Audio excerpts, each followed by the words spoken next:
Chers amis, bonjour. Je suis heureux de vous présenter mes vœux de nouvel an de l'Égypte.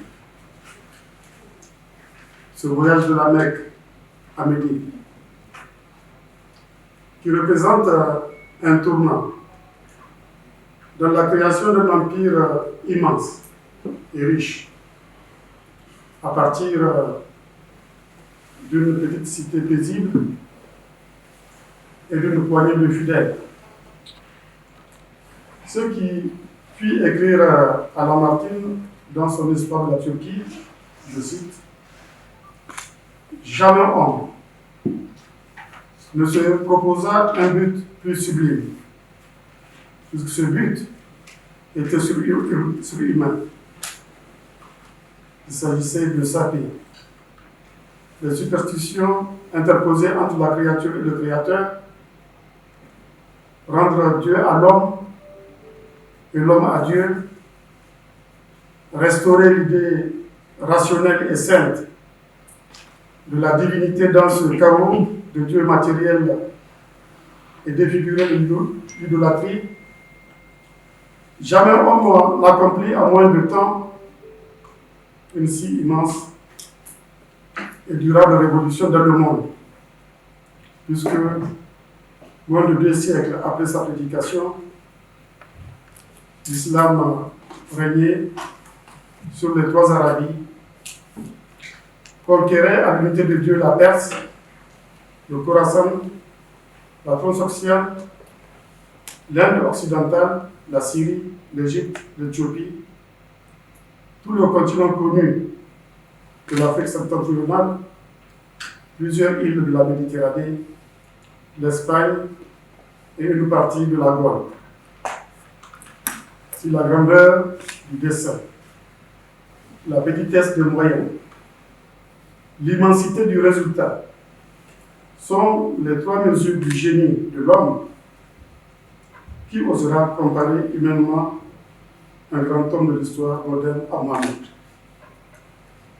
Philosophe, orateur, apôtre, législateur, guerrier, conquérant d'idées, restaurateur de dogmes, fondateur de 20 empires terrestres et d'un empire spirituel, voilà Mohammed.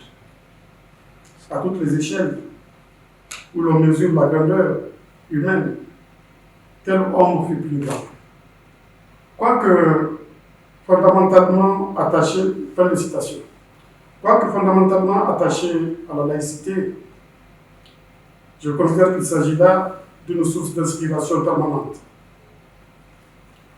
J'espère qu'elle inspirera nos échanges. Après 10 ans d'exercice du pouvoir en tant que président de la République du Niger, de 2011 à 2021, et après avoir réussi la première transition démocratique de notre histoire, le 2 avril dernier, j'ai décidé d'entamer une nouvelle vie, dédiée à une nouvelle mission, celle d'aider à promouvoir la paix, la démocratie, le panafricanisme, le capital humain et le climat. Il s'agit là de grands défis sur lesquels j'ai eu à travailler pendant mes 2 mandats à la tête du Niger. C'est ainsi que mon gouvernement a dû faire face aux défis du terrorisme sur plusieurs fronts, a mis tout en œuvre pour consolider les institutions démocratiques, réaliser des infrastructures routières, ferroviaires, énergétiques, aéroportuaires et urbaines, multiplier par 1,8 la richesse du pays à travers une croissance économique annuelle moyenne de 6%. Nourrir les Nigériens avec l'initiative 3M. Les Nigériens nourrissent les Nigériens. Réduire la pauvreté et renforcer la classe moyenne. Promouvoir le capital humain à travers l'éducation, la santé et l'accès à l'eau potable et à l'assainissement. Enfin, créer des centaines de milliers d'emplois, notamment pour les jeunes. Avec toutes ces réalisations, nous avons amorcé une transformation de notre pays, avec la conscience que cette transformation ne pourra s'amplifier et se pérenniser que dans un cadre plus vaste, celui de l'intégration de notre continent. Cette dernière préoccupation, c'est-à-dire l'intégration du continent, m'a amené à m'engager fortement dans la promotion des projets d'intégration, notamment s'agissant de la monnaie unique au niveau de la CEDEAO et de la zone de libre-échange continentale africaine au niveau de l'Union africaine. À cela vient s'ajouter la question de la renaissance culturelle comme instrument de modernisation politique, économique et sociale. Par exemple, la tendance réalisée le 2 avril constitue un pas important vers la modernisation de la politique, notamment vers sa détribalisation. Chers amis, comme on le voit, nous avons eu à travailler sur une chaîne de défis. Il est donc naturel de se demander quel est, de tous ces défis, celui qui est le plus décisif. Celui qui, une fois en main, permet de tenir toute la chaîne. Sur la base de mon expérience, j'ai tendance à croire qu'il s'agit du défi institutionnel, des institutions démocratiques fortes et stables. Voilà la solution. Ce n'est que mon point de vue. Il mérite d'être discuté. Comme mérite d'être discuté toutes les questions que j'ai soulevées dans mon discours prononcé le 12 juin 2021 à l'occasion de la première Assemblée générale de la Fondation Issoufou Mahamadou. Je cite. Pourquoi n'arrivons-nous pas à instaurer la paix sur le continent? Pourquoi n'arrivons-nous pas à faire taire les armes? Pourquoi tant de violence? Comment promouvoir des institutions démocratiques fortes et stables? Le panafricanisme a-t-il besoin de renouveler ses valeurs? Quelles valeurs pour une mobilisation collective? Que faire pour moderniser nos sociétés, notamment pour réaliser les conditions de leur transition démographique? Que faire pour moderniser la politique? Comment diffuser et faire connaître le modèle politique nigérien? Quelles valeurs pour la renaissance de notre continent?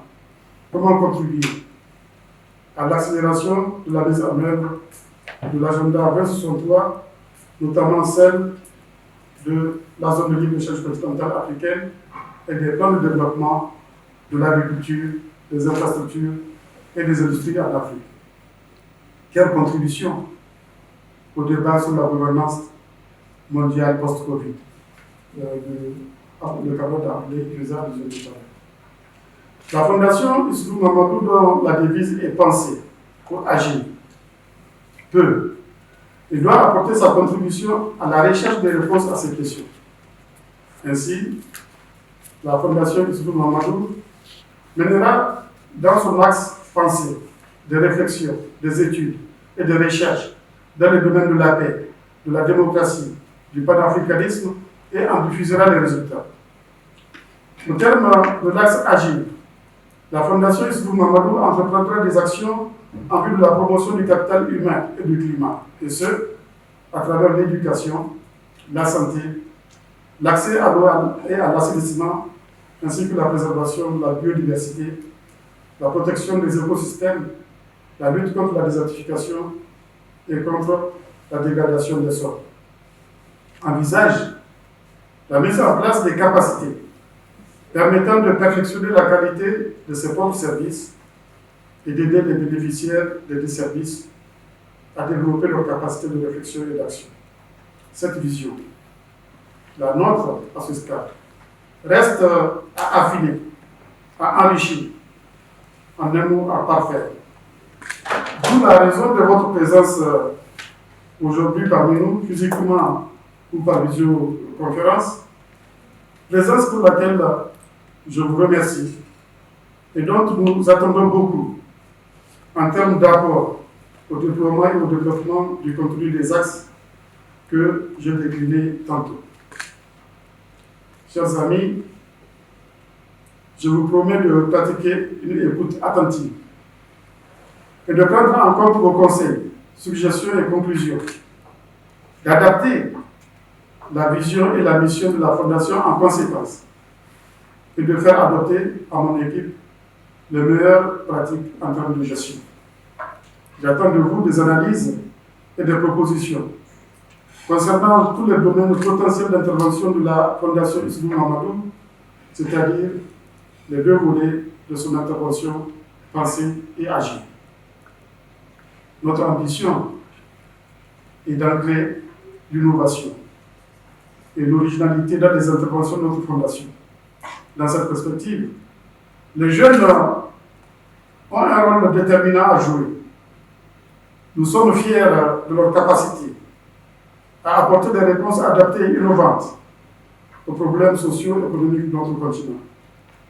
C'est notamment à eux que je pensais lorsque je disais, le 27 mars 2021, à l'occasion de la réunion annonçant la création de la Fondation Issoufou Mahamadou, je cite, « La Fondation Issoufou Mahamadou sera une institution non partisane. » Cela ne veut pas dire qu'elle est apolitique. Elle est très politique, mais elle est non partisane.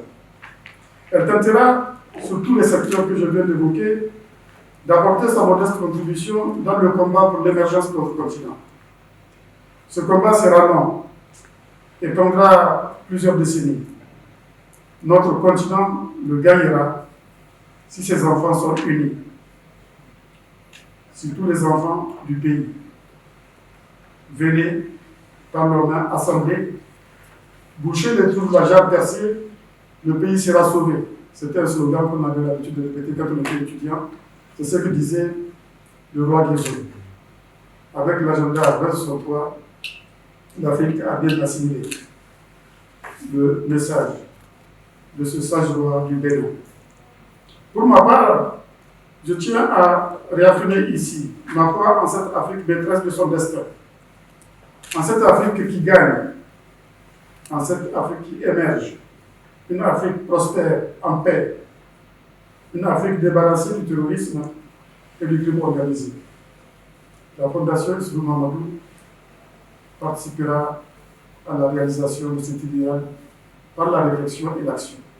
Fin de citation. Que Dieu vous bénisse. Je vous remercie.